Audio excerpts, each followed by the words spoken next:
Ano ngayon ang gagawin natin itay sa mga ito? Pero bago makasagot ng aking itay, biglang nagingay ang aking cellphone na nasa aking bulsa. Si Tyron ang tumatawag. Tumingin muna ako sa aking ama upang ipahiwatig kung ayos lang ba ditong sagutin ang tawag. Tabako ang aking ama. Agad ko naman itong sinagot. God, mabutit sinagot mo na, kanina pa ako tumatawag. Bunga nitong tanong. Pasensya na, nasa biyahe kasi kami kanina at di ko narinig ang tawag mo. Hinging paumanhin ko dito. Nasaan pala kayo ngayon? Bakit nakasara ang bahay ninyo? Tumingin ako sa aking ama. Kahit ako, hindi ko alam kung saang lugar kami ngayon. Mamaya na lang tayo mag-usap. Ano kasi, akin na anak, ako nakikipag-usap sa kanya? Walang pagdadalawang isip na binigay ko sa aking ama ang aking cellphone upang ito ang makipag-usap pero lumabas ng kusina ang aking ama. Hindi ko alam kung ano ang sasabihin nila Itay dito. Di nagtagal tapos na silang mag-usap at ibinalik na sa akin ni Itay. Aking narinig na napabuntong hininga ito. Siya na raw ang bahala sa mga yan anak at siniguro niyang hindi malalaman ng tito Michael mo na hawak na natin ang mana ng iyong ina. Sambit ni Itay. Tumangutango na lamang ako. Katatapos lang namin kumain ng pananghalian. Kaya, eto kami ngayon sa likod bahay dahil may kubo rito.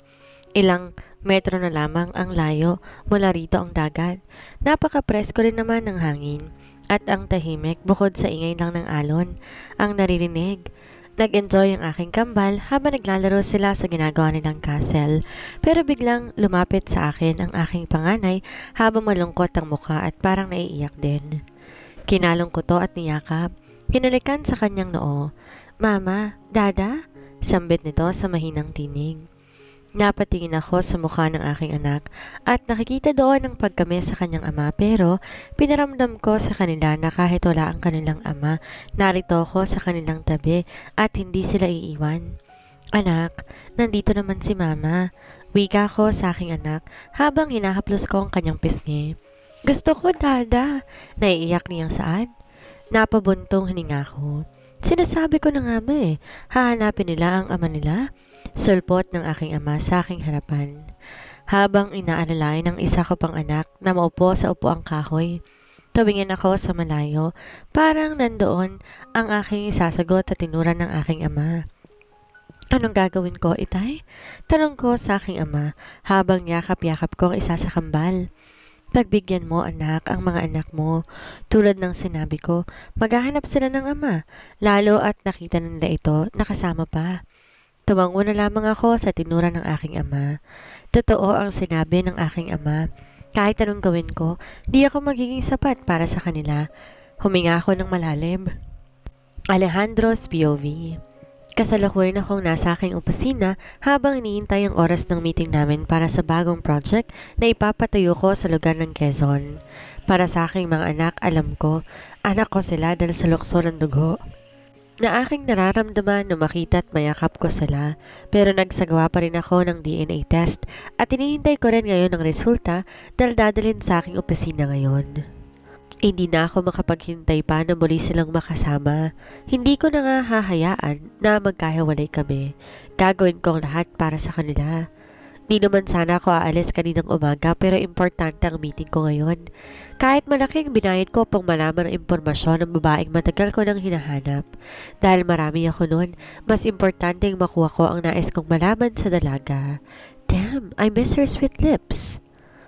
Ang malambot nitong katawan at ang nakakahalila nitong amoy ay nakakaakit sa aking nostrils. Fuck.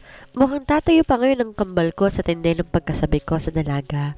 Lalo na kapag naaalala ko ang nangyari sa amin ng gabing iyon. Nasinundan ko ito sa kanilang palikuran. Nahaplos ko na lamang aking kambal habang tigas sa tigas ito. Mariin kong pinikit ang mata habang inaalala ang maamong mukha ng dalaga. Ang hirap pigilan ng init ng katawan pagdating sa dalaga. Sunod-sunod ang ginawa kong paglulok sa iniinom kong alak at halos mapangwi ako sa tapang at pait na humagod sa aking lalamunan. Napamura ako, pero kailangan kong pigilan ang sarili. Hindi ako pwedeng uminom ng marami dahil may meeting pa ako mamaya. I deep breath. Napabaling ang tingin sa pinto ng aking opisina nang may kumatok at pumasok ang aking secretary.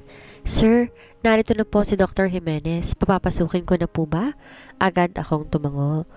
Ito na ang results ng DNA test na pinagawa mo, Mr. Furty. Ilang beses naming tinas, pero same results ang lumalabas. Na-match kayo, Mr. 14. Abot nito sa brown envelope.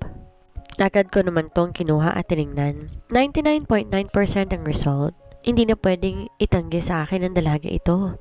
Nalahawa ko na ang DNA test results namin ng mga bata. I want to tell this to my parents. Alam kong masisiyan sila kapag nalaman na may mga apo na sila. Pero kailangan ko munang paamuin ng dalaga bago ko dalhin ng mga to sa aking mga magulang. Thank you, Mr. Jimenez. Hanggang sa magpaalam na ang doktor. Sir Alejandro, the meeting will start in 10 minutes. Architect Sullivan is already in the conference room. Wika ng aking secretary. Okay. Lumabas ako ng aking opisina habang nasa aking likod ng aking secretary. Sabay-sabay tumayo ang mga tao sa loob ng conference nang makita ko. Mga ilang detalye at discussion at agad ding natapos makalipas ang dalawang. Bumalik ako sa aking opisina upang tapusin ang ginagawa. Kailangan kong makabalik bukas sa Quezon. Ngunit hindi pa nagiinit ang aking upuan nang bumukas ang pinto ng opisina at parang may nag-aaway. Ma'am, hindi po pwede. Umalis sa aking daraanan? I'm sorry sir, masyadong mapilit po si ma'am. Hinging paumanhin ng sekretary sa akin. Sumenyas ako dito na ayos lang. I am back, Alejandro. Hindi mo man lang ba ako susugurin ng yakap na dati mong ginagawa kapag nagpupunta ako dito? Sambit ng babaeng bagong pasok pero hindi ako tumingin dito. I don't have time for her dahil matagal nang tapos. Hey, sweetheart, ba't ayaw mo akong tingnan? Look, oh, I'm very beautiful and sexy. You don't like it? She said at naupo pa talaga to sa aking lamesa at kitang-kita kong lace ng underwear nito. Sa sobrang eksena ng suot nitong skirt. But I'm not interested to her anymore dahil may iba na akong gusto. Hindi mo pa rin ba ako napapatawad? It's just one mistake, Alejandro. Please, magsimula tayong muli. I love you so much, sweetheart. Ikaw ang mahal ko. Masama akong tumingin dito. Leave this room or else I'll kick you out. I said angrily. Okay, aalis ako. Pero babalik ako rito. Alam ko pagod ka lang kaya mainit ang ulo mo. Balak sana nitong halikan ng aking labi, ngunit basta na lang akong tumalikod. Kaya naiwan sa ere ang halik nito. Nagdadabog ang babaeng lumabas sa aking opisina. Lumipas sa maghapon, dinampot ko ang aking coat at susi ng aking sasakyan. Kailangan kong magpahinga. Late ng oras dahil tinapos ko pa ang aking trabaho. Nasasabik akong makita ang mag-iina ko bukas. Pero ang problema ko lang ngayon ay ang ama ng dalaga. Ang hirap paamuin. Alam kong may kasalanan ako dito but that is the past. The important is now. Pagkalabas ko ng aking company, agad akong sumakay sa aking sasakyan upang umuwi sa aking penthouse. Hindi nagtagal nakarating na ako. Kinabukasan, naghahanda na ako sa aking pag-alis.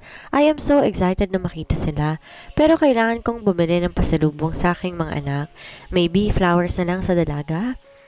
Ilang oras ang tinakbo ng aking sasakyan. Parang pakiramdam ko ang tagal kong makarating. Ganito ba ang pakiramdam kapag excited ka na makita ang pamilya mo? Di nagtagal nakarating din ako sa lugar ng Quezon.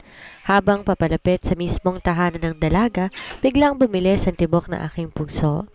Parang kinakabahan ako na hindi mawari kung anong dahilan. Mahina akong napamura. Hanggang sa matanaw ko ang bahay ng mga Martinez. Agad kong pinarada ang aking sasakyan sa harap ng kanilang bahay. Tumingin sa suot kong relo. 9 a.m. na pala ng umaga. Siguro nasa trabaho na ang dalaga. Marahas muna akong huminga ng malalim.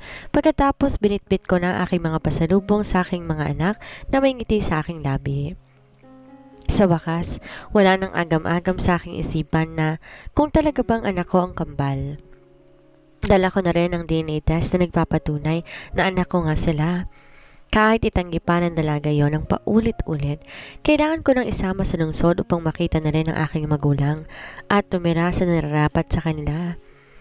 Agad akong lumapit sa kabahayan ng mga ito, pero napakunot ang noo ko na makita kong bukas ang kanilang pinto at sira din ito. Parang pinilit buksan ang pinto. Anong nangyari dito sa bahay nila? Nakita ko rin magulo ang kanilang sala. May naririnig din akong boses ng lalaki sa loob habang may kausap ito. Lumapit ako sa pinto at pinakinggan ang kanilang pinag-uusapan. Wala sila rito sa kanilang bahay, nakaalis na sila. Hindi ko alam paano nila nalaman ang plano kung papasukin ang kanilang bahay. Hindi ko rin mahanap ang brown envelope na yun. Hinalugog ko na ang buong bahay ng mga Martinez, ngunit wala pa rin akong mahanap. Narinig kong sambit nito sa kanyang kausap. Ano ang binabalak nila sa pamilyang Martinez? Nasaan sila? Pero ano ang hinahanap nilang Brown? Sumilip ako sa loob upang tingnan kung ano ang ginagawa ng tao sa loob ng bahay. Nakita ko binaliktad nito ang mga cabinet at pinaghagis pa ang mga gamit. Bastard! Sino may pakana nito? Kailangan may gawin ako upang malaman kung sino nag-utos dito na loobin ang bahay ng mga Martinez. Ngunit mabilis akong umalis sa pagkakasilip ko sa loob dahil nakita kong palabas na ito. Naganda na ako sa aking gawain. May namataan akong isang lipang kahoy. Agad ko naman tong kinuha. Nang alam kong malapit na to, mabilis kong itinaas ang hawak kong kahoy. Tinamaan ko to sa kanyang batok na siyang kinatumba nito sa lupa. Dinala ko to sa likod ng bahay ng mga Martinez, tinali ng mahigpit sa puno ang lalaking walang malay. Mabutit walang nakapansin sa mga taong dumadaan. Alam ko maya-maya magigising din to. At di nga ako nagkamali. Isang oras pa lang itong nakatulog, nakita ko gumalaw to sa pagkakasalampak nito sa lupa. Nagulat ito na makita ko pero sandali lang ang pagkukulat nito. Ngumisi lang ang hayop. Oh, Mr. Fortin, ikaw pala. May naharap ka pa rin ba kaya nandito ka? Nakangising tanong nito. Kaya isang malakas sa sipa sa mukha nitong aking pinagkaloob. Nagiigting ang aking panga habang hawak-hawak ang kahoy ng mahigpit na nakatingin sa lalaki. Sino nag-utos sa'yo upang pasukin ang bahay ng mga Martinez? Sagot! Mariin kong tanong dito pero ngumisi lamang ang lalaki. Dahil mabilis akong mapikon, tinadyakan ko to sa kanyang sikmura kaya dapat ay ito sa sakit ang hayop. Kahit patayin mo ko Mr. Fortin, hindi ko sasabihin sa'yo kung sino nag-utos sa akin. Mariin ang sambit nito. Bastard! Papatayin talaga kita kung ayaw mong sabihin kung sino nag-utos sa'yo para saktan ng pamilya Martinez. Pero tumawa lamang ito. Paano kung sabihin ko sa'yo na pera-perang labanan dito? Muli kong sinipa sa mukha. Sinundan ko pa ng suntok sa sikmura nito na kinadaing ng sobra. Ngunit tumawa lamang ito. Nakikita ko na wala tong balak sabihin ko sino nag-utos dito. Yan lang ba ang kaya mong gawin, Mr. Fortin? Napakaina mo pala. Ngunit magkakasunod kong inundayan ng suntok sa mukha nito hanggang sa hindi na makilala ang mukha niya sa dugong umaagos mula sa tinapong sugat. Muli tong tumawa na parang baliw. Tulad ng sinabi ko, Mr. Fortin, pera-perang labanan dito. Malalaman mo lang kung sino nag-utos sa akin kung tatapanan mo ko ng pera. Galit akong tumingin dito. Damn you, hindi mo ako manloloko? Pagkatapos muli ko tong pinatamaan sa kanyang ulo gamit ang kahoy upang muli tong mawalan ng malay. Ang mga pulis na lang ang bahala dito. Agad kong tinawagan ng otoridad upang kunin ang lalaking walang malay tao. Mahigpit akong nakahawak sa manibela ng aking sasakyan. Nasaan sila ngayon? Naipikit ko ang aking mga mata. Sana nasa maayos silang kalagayan. Kailangan ko silang mahanap. Kung kailangan muli kong ipahulugog ang Pilipinas, gagawin ko. Mahanap ko lang sila. Lalo na ngayong alam ko na ang pangalan ng mga ito. I'm sure madali lang silang mahahanap. Nagmulat ako ng aking mata. Pinaharurot ang aking sasakyan. Hindi mo na ako babalik ng lungsod. Kailangan ko munang hanapin ang aking mga anak. Marahas akong napuntong hininga. Habang lulan ako ng aking sasakyan, namataan ko ang pamilya na sasakyan. Kung hindi ako nagkakamali, sasakyan ito ang lalaking minsan na nagpunta sa bahay ni Leia. Kaya sinundan ko kung saan to pupunta at baka may alam to kung nasan sila ngayon o baka tinatago nitong aking mga anak at ang dalaga. Hindi ko hahayaan na maagaw nito sa akin ang dalaga. She is mine. Mine alone. Michael's POV. Nagmamadali akong pumasok sa loob ng mansyon ng mga Perez. Alamin kong dumating na nga ba si Tyron. Dumating na ba si Tyron? Tanong ko sa isang kasambahay na aking makasalubong. Hindi pa po, sir. Napangiti ako nang wala pa ang lalaki. Pagkakataon ko na upang pasukin ang silid nito. Baka sa kanya ko mahahanap ang aking hinahanap o baka may iba pa. Lalong lumapad ang aking ngiti sa nilalaman ng isip.